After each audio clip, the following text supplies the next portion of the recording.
it's Wes. Welcome to this video. Today we're going to touch on that great stage of human drama that we talked about a couple of videos ago, and that's sports. In this case, sports photography. In this case, sports photography with the Canon R5. I'm going to give you 5 benefits of using the Canon R5 for sports photography, and I'm going to give you a bonus 5 top tips for shooting sports photography. Now, I went out recently and I shot a water polo game, and this is a fast-moving sport.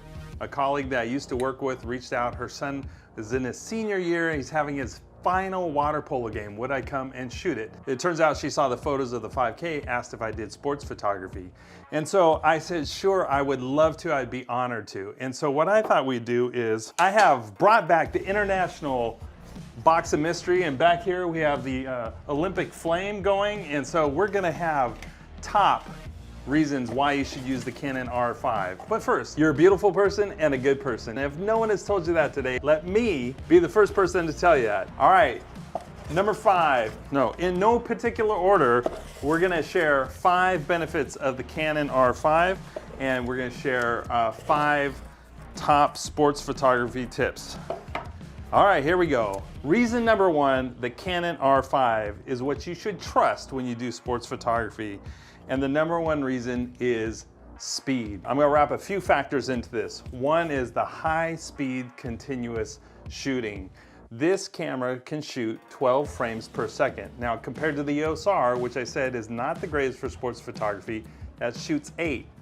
And if you have it in servo mode, meaning it's moving the focus point with you as objects move in the viewfinder, the R can only do 5. So 12 frames per second, high-speed continuous shooting, I find that to be sufficient. We know there's things out here that outstrip it, like the Nikon Z9, which is at 120 frames per second. It's like faster than the human eye can see. It's also $6,000, but this is a great camera for sports photography. So speed, high-speed continuous shooting. Frames per second is 12. And also speed has to do with the write speed. So the CF Express card in here allows extremely fast write speeds. I think it's like 1700 megabits per second. Now that could be the read speed, but the write speed of that card is very much up there. So speed, it's fast. Frames per second, high speed continuous, and write speed. And you need all 3. Here's a tip. Tip is be ready. Now, when you're doing sports photography, you can't afford to say, oh, I have the camera on my strap and I need to get it up here. No, you have to walk around like this. You have to hold your camera out in front of you. You have to be ready for those shots, because those moments happen and then they don't happen again. It's not like basketball practice where you're like, oh, I'm gonna get this layup again, do it again. That moment may happen one time in that game, and so you have to be ready. Have your camera up, have everything turned on and ready to go. All right, let's go for another reason the Canon R5 is supreme. Oh, now this one is amazing, and don't overlook it. The Canon R5 can take the RF lenses, and one of those is the superior, I would argue, RF 70-200. The RF 70-200 is the lens that made my shooting the 5K with the EOS R possible, I would argue. This lens is amazing. Now, I used it in this context because I was shooting water polo, which was at a local high school pool. I knew that there was gates around the pool. I knew that I probably couldn't get too far away, and the maximum distance I would need to reach is from the edge of the pool to maybe half, 3/4 away across the pool. So I could zoom out and get a wide angle shot. I could zoom in and get a pretty tight shot that captures the player engaged in a play, and that emotion, you would see their face. So this is the right focal length for that venue. It may not be for every single sports venue, but it's quick, it's fast, it's accurate. I love this lens. I wholeheartedly recommend it. Let's go for a sports photography tip. Test shots. So as soon as I entered the pool, I started flipping on my camera and doing test shots around the pool. Even as I was talking to the client who was welcoming me, we had only a few minutes to the start of the game, and I was just checking exposure, checking shutter speed, the things I need to dial in. I got test shots. Now, if I had waited for the game to start, the most important play could have been the very first second or very first minute of the game, and if my test shots weren't dialed in, I would still be fussing with my settings. So always make sure you do test shots before the game starts. So that might be taking pictures of players while they're warming up, etc. But be ready, take test shots. Why else will we use the Canon R5? Here we go. Ooh, we're gonna save this, save it. That's gonna be our last one. Let's get another reason for the Canon R5 right here. The Canon R5, if you don't know, is a full frame camera, and on top of that, it's 45 megapixels. So every image that you shoot, you have the ability to crop in and select kind of a central focus of action. And because the resolution is so robust, you can get a very crisp image, even zoomed in 100%, 200%. And I'll demonstrate that with some shots right here. So full frame, 45 megapixels, great for sports photography. If you have to crop in because you shot wide to capture the unpredictable nature of the game, but you need to crop in for the final composition. All right, let's get a tip going. Here's a tip. Ooh, this is my best tip. I'm gonna save this for last. We have our two last things set up. All right, what's another tip? Tip in sports photography, anticipate. Study the game, pay attention to what's happening, learn how the game works. Even if you're not familiar with that sport, watch and be ready for, like for example, the ball changes possession, it's in your team's hands, your player is making their way back down the pool, and that ball gets lobbed. Watch your player's eyes, watch where they're looking, and they're gonna anticipate and they're gonna guide you where that action is gonna be. So that's how you're able to capture them catching the ball, them, sometimes they don't even catch the ball, they just whip it towards the goal and they barely touch it and it's passed on. So you have to anticipate, kind of be knowledgeable about the game and watch those patterns. It comes into the tip, be ready, but also anticipate, study that game, watch your player's eyes, know where they're gonna move, know where the action is going. All right, let's go. Another reason for the Canon R5 to be your choice is right here. It's stuck on the bottom. Right here, the autofocus. The autofocus. I am not kidding you. The Canon autofocus never failed during this whole game. High speed, continuous shutter.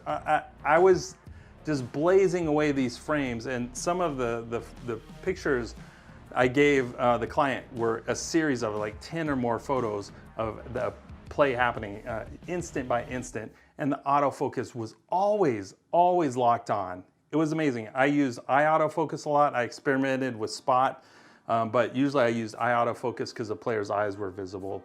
And then the Canon would lock on to their face or their head or their swim cap, and it would follow them. And even in the action moments where I was bursting, panning, it was locked on. So the Canon autofocus is the reason to use the Canon R5 for sports photography.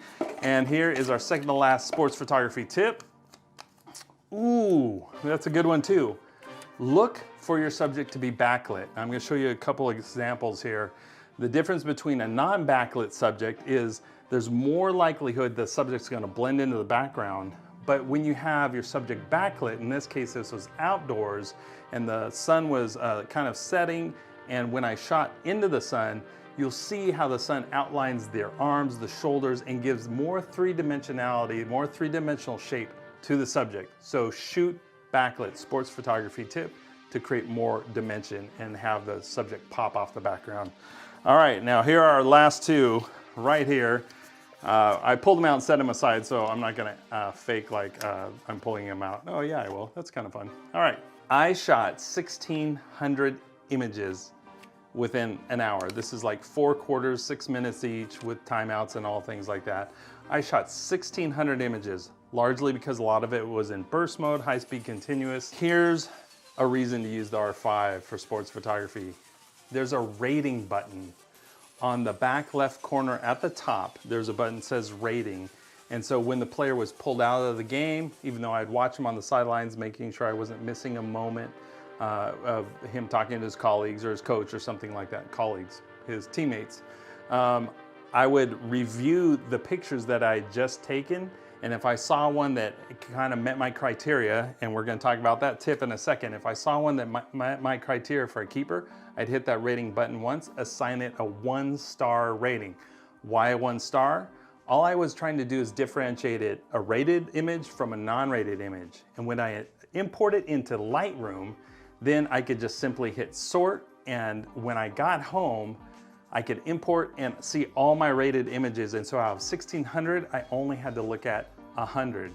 And out of those, I culled out like 30 or so that were kind of repetitive and not part of an action sequence.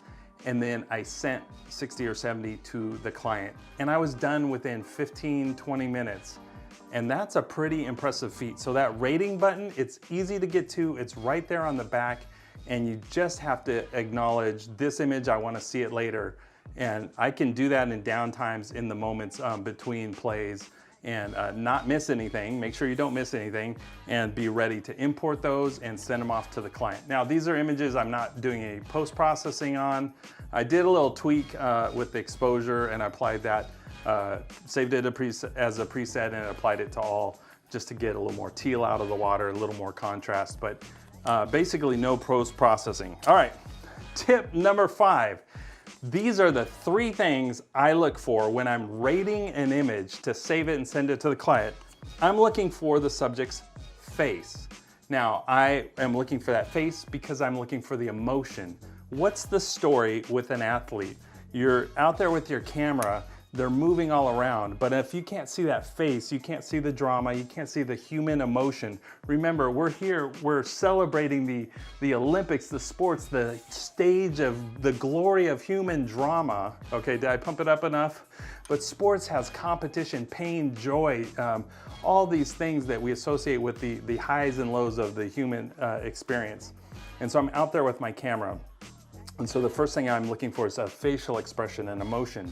The next thing is an action. They have to be engaged. They don't have to be, but I'm looking for them engaged in an action related to the game. Now you can get somebody's face on the sideline, they're reacting to a play. That's cool too, but you're looking for that face of emotion in the action of the game.